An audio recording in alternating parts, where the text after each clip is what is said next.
Yassa was a secret written code of law created by Genghis Khan. The word Yassa translates into order or decree. It was the de facto law of the Mongol Empire, even though the law was kept secret and never made public. The Yassa seemed to have its origin as decrees issued in wartime. Later, these decrees were codified and expanded to include cultural and lifestyle conventions. By keeping the Yassa secret, the decrees could be modified and used selectively. It is believed that the Yassa was supervised by Genghis Khan himself and his stepbrother Yehe Zasag, who was then High Judge of Mongol Empire. Genghis Khan appointed his second son Chagatai to oversee the execution of the laws. Overview. The Yassa decrees were thought to be comprehensive and specific, although no Mongolian scroll or codex has been found. There are records of excerpts among many chronicles including Makrizi, Vartang, and Ibn Battuta, among others.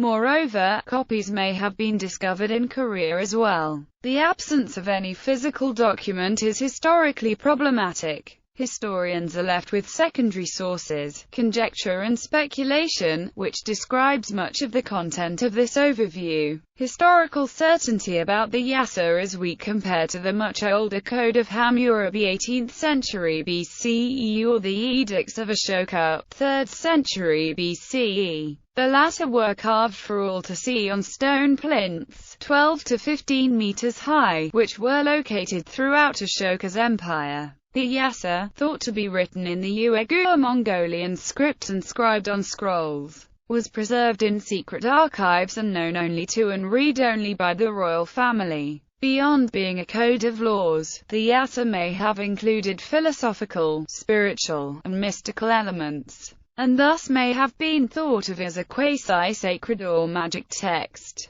The exoteric aspect of Yassa outlined laws for various members of the Mongol community, such as soldiers, officers, and doctors. The Yassa aimed at three things: obedience to Genghis Khan, a binding together of the nomad clans, and the merciless punishment of wrongdoing. It concerned itself with people, not property. Unless a man actually confessed, he was not judged guilty. The purpose of many decrees was probably to eliminate social and economic disputes among the Mongols and future allied peoples. Among the rules were no stealing of livestock from other people, sharing food with travelers, no abduction of women from other families, and no defection among soldiers. It represented a day-to-day set of rules for people under Mongol control that was strictly enforced. The Yassa also addressed and reflected Mongol cultural and lifestyle norms. Death via beheading was the most common punishment, save for when the offender was of noble blood, in which case the offender was killed without shedding blood. Even minor offenses were punishable by death. For example, a soldier would be put to death if he did not pick up something that fell from the person in front of him. Those favored by the Khan were often given preferential treatment within the system of law and were allowed several chances before being punished. As Genghis Khan had set up an institution that ensured complete religious freedom, people under his rule were free to worship as they pleased, as long as the laws of the Yassa were observed. Conjectural laws. Many sources provide conjectures about the actual laws of the Yassa. The Yassa was so influential that other cultures appropriated and adapted portions of it, or reworked it for ends of negative propaganda. However, Harold Lamb's Genghis Khan, the Emperor of All Men, quotes of translation by François P. Écoutes de la Croix. Although unable to come upon a complete list of the laws, he compiled several from Persian and Arabic chroniclers, Frasru Bruquis, and Giovanni da Pian del Carpine, among other sources. Those laws are listed here. It is ordered to believe that there is only one God, creator of heaven and earth, who alone gives life and death, riches and poverty as pleases him, and who has over everything an absolute power. A different version states that there was liberty to worship God in whatever way suitable. He, Genghis Khan, ordered that all religions were to be respected and that no preference was to be shown to any of them. All this he commanded in order that it might be agreeable to heaven. Al-Makrizi. leaders of a religion, lawyers, physicians, scholars, preachers, monks, persons who are dedicated to religious practice, the muezzin, physicians and those who bathe the bodies of the dead are to be freed from public charges. Al-Makrizi. It is forbidden under penalty of death that anyone, whoever he be, shall be proclaimed emperor unless he has been elected previously by the princes, khans, officers, and other Mongol nobles in a general council. Forbidden to ever make peace with a monarch, a prince or a people who have not submitted.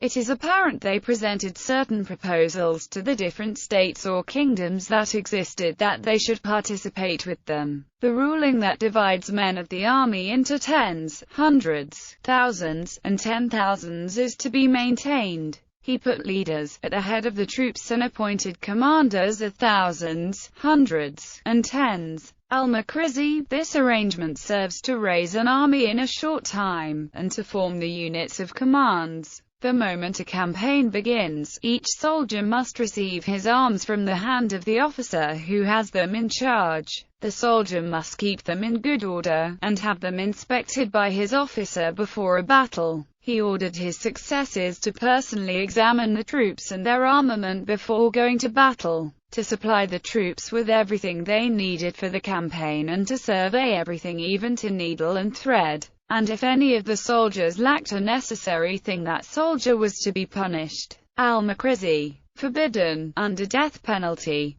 to pillage the enemy before the general commanding gives permission, but after this permission is given the soldier must have the same opportunity as the officer, and must be allowed to keep what he has carried off provided he has paid his share to the receiver for the emperor. He ordered that soldiers be punished for negligence, and hunters who let an animal escape during a community hunt he ordered to be beaten with sticks, and in some cases to be put to death. Mirand or Mirquand. To keep the men of the army exercised, a great hunt shall be held every winter. On this account, it is forbidden any man of the empire to kill from the month of March to October, deer, bucks, roebucks, hares, wild ass and some birds. Forbidden, to cut the throats of animals slain for food. When an animal is to be eaten, its feet must be tied, its belly ripped open and its heart squeezed in the hand until the animal dies, then its meat may be eaten. But if anyone slaughter an animal after the Mohammedan fashion, he is to be himself slaughtered. Al-Makrizi. Women were not supposed to slaughter animals this way, possibly due to being weaker. There is no prohibition in the Yassa. It is permitted to eat the blood and entrails of animals, though this was forbidden before now. Every man who does not go to war must work for the empire, without reward, for a certain time. The man in whose possession a stolen horse is found must return it to its owner and add 9 horses of the same kind. If he is unable to pay this fine, his children must be taken instead of the horses, and if he have no children, he himself shall be slaughtered like a sheep. Al-Makrizi. In the versions where the provisions appear, the method of execution is likened to sheep, therefore as in accordance, it may be presumed, with the law for the slaughter of animals. It is unclear in another version as of when the bodies should be cut in 2 parts. For lesser thefts the punishment shall be, according to the value of the thing stolen, a number of blows of a staff, 7, 17, 27, up to 700. But this bodily punishment may be avoided by paying 9 times the worth of the thing stolen. Another older version mentions no punishment for thefts under the value mentioned. It is not so specified. No subject of the empire may take a Mongol for servant or slave. Every man, except in rare cases, must join the army. Whoever gives food or clothing to a captive without the permission of his captor is to be put to death. Al-Makrizi. Whoever finds a runaway slave or captive and does not return him to the person to whom he belongs is to be put to death. Al-Makrizi. The word, translated as slave, means captive taken for labor. The opponents of the Mongols were usually regarded by them as facing a punishment for resisting the universal principles, the Mongol system, or what it aspired to via its codes and measures. The concept was passed on also to their descendants. based on concepts of sedentary populations who degrade the people and criminal tribes. Criminal already often simply by their concept of resisting to the above-referred Mongol system. The word is bool, linked to modern bult, band for tying. Booch is in the modern Mongolian both associated with the type of binding and process used in capture as a verb where it is translated as meaning slave. However, other lands differ in meaning of slave, though allied. The law required the payment of a bride price. Though not mentioned in other sources, it may be that this is a dowry reference, given that the bride price is usually a custom restricted to specific Mongol tribes. This may have been practiced earlier, while Genghis Khan himself had never followed this custom, nor is it much referred to in the Edicts of Mongolian. The bride price might have been considered as a useful deterrent to trade in women, or simply a modernizing experimental inversion from a dowry. However, the Tatar neighbors traded in women and that marriage between the first and second degrees of kinship is forbidden. A man may marry two sisters, or have several concubines. However, under Buddhism and shamanism there was a progressive tendency for a marriage ceremony. Some Buddhist forms revived some casualty without marriage. The women should attend to the care of property, buying and selling at their pleasure. Specifically in another version, Os Mongoas by a Portuguese publisher of summarized histories of culture, the law is quoted as defining trade as their sphere. There is no exclusion from military participation. But this was reported more popular among Tatars as according to Islamic law which was only possible to follow via Sufism. Men should occupy themselves only with hunting and war. Children born of a concubine are to be considered as legitimate, and receive their share of the heritage according to the disposition of it made by the father. The distribution of property is to be carried out on the basis of the senior son receiving more than the junior, the younger son inheriting the household of the father. The seniority of children depends upon the rank of their mother. One of the wives must always be the senior, this being determined chiefly by the time of her marriage. After the death of his father, a son may dispose of the father's wives, all except his mother. He may marry them or give them in marriage to others. All except the legal heirs are strictly forbidden to make use of any of the property of the deceased. Vermadsky. An adulterer is to be put to death without any regard as to whether he is married or not. Al-Makrizi, the Yassa prescribes these rules: to love one another, not to commit adultery, not to steal, not to give false witness, not to be a traitor, and to respect old people and beggars. Whoever violates these commands is put to death. Mahakaya. Here are the laws of God which they call Iasax, which were given to them. G 288. First, that they love one another. Second, that they not commit adultery, not steal, not bear false witness, not betray anyone, and that they honor the aged and the poor. And should perpetrators of such crimes be found among them, they should be killed. Grigor of Akank. If two families wish to be united by marriage and have only young children, the marriage of these children is allowed. If one be a boy and the other a girl, if the children are dead, the marriage contract may still be drawn up. It is forbidden to bathe or wash garments in running water during thunder. Whoever intentionally lies, or practices sorcery, or spies upon the behavior of others, or intervenes between the two parties in a quarrel to help the one against the other is also to be put to death. Al-Makrizi. Officers and chieftains who fail in their duty, or do not come at the summons of the Khan are to be slain, especially in remote districts. If their offense be less grave, they must come in person before the Khan. Whoever is guilty of sodomy is also to be put to death. Al-Makrizi. Urinating in water or ashes is punishable by death. Al-Makrizi. It was forbidden to wash clothing until completely worn out.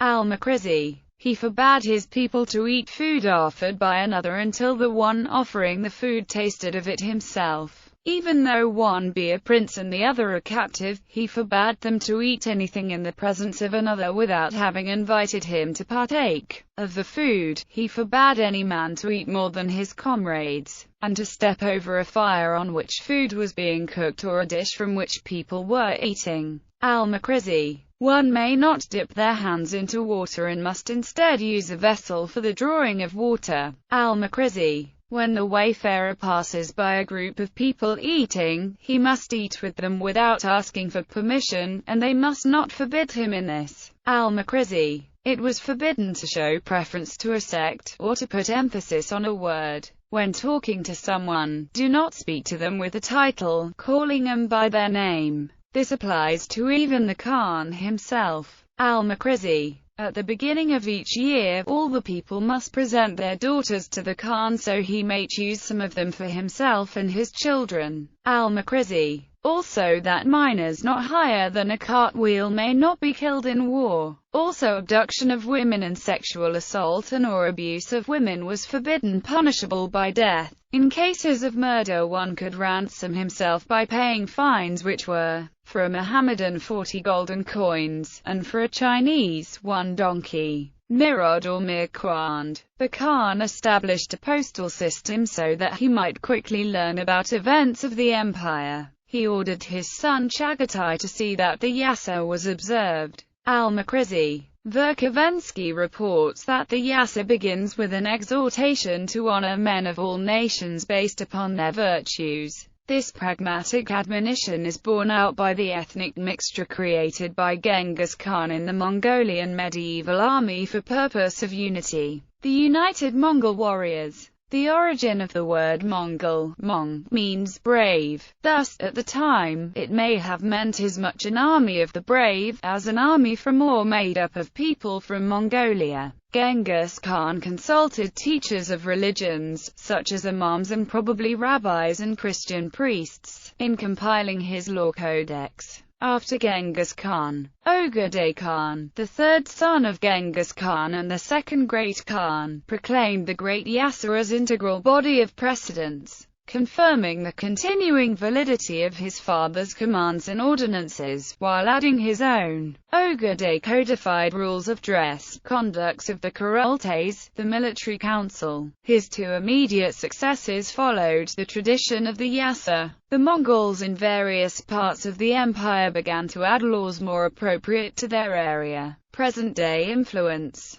The word custom is called joso in modern Mongolian language, which is equivalent to yasa. In the modern Turkish language, the word law is yasa, and the adjective legal is yasal. Etymology. The word yasa or yasa is existent in both Mongolic and Turkic languages. It is believed that the word comes from the Mongolian verb zas or jas, which means to set in order. Yehe Zasag is a phrase commonly found in Old Mongolian texts like the Secret History that means to set the soldiers in order, in the sense of rallying the soldiers before a battle. The supreme executive body of the present-day Mongolian government is called the Jazag, which means the place of Jazag, the place of order. Jazag during the Qing dynasty referred to native provincial governors in Mongolia. The local office called Jazag served as a court of first instance and included secretaries and other officials. The verb zazaglik means to govern in Mongolian. The Turkic verb jas, which means to spread, probably originated in Uyghur Turkic and was firstly used by Uyghur Turks.